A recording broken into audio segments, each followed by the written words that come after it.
In web development and coding in general, sometimes things go wrong. Example, you're calling a certain URL that's not existing, or there's an error in the server.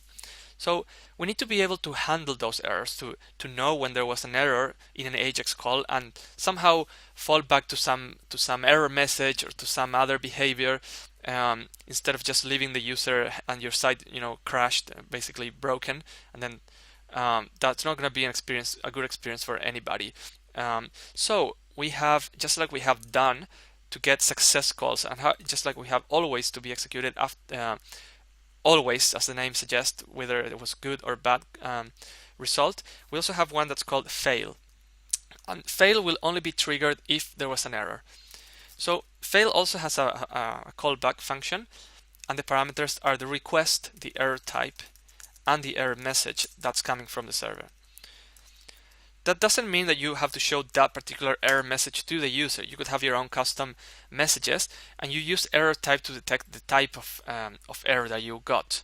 So the default types of errors that you get in jQuery are timeout, which is when the connection never completed; error, when there was, well, as the name says, an error from the server.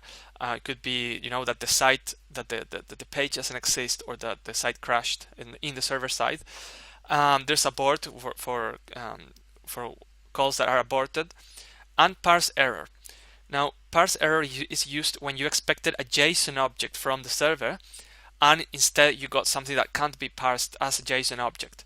JSON objects are a way of writing down objects in JavaScript. It's a protocol, and it's when we use the curly brackets and the attribute names, the colon, and then the element itself.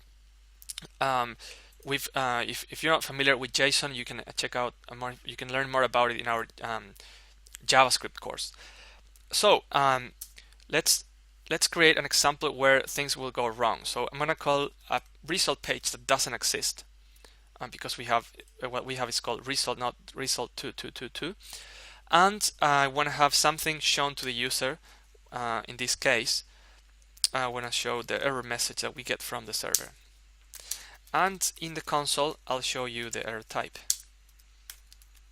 So let me reload the page and click me. Oh, we get an error. There was an unexpected token, right? Because I shouldn't have put the semicolon in here. Now that I removed that and reload the page, it should work. So see how we're getting a 404 error that's shown in the console when we get these kinds of errors. 404 means not found. We get the text no found, that's the error message, and also if I click on this, it'll show me the error type. That's the very last statement here. And see how even though there was an error, we were still able to show completed. Probably we should have shown something else, but still, if there was like a loading spinner, this would be the place to put it, because otherwise you would have to put it twice, and you never want to repeat. It's not a good practice to repeat code. So this is where you can put things such as shutting down the spinners. And fail, well, allows you to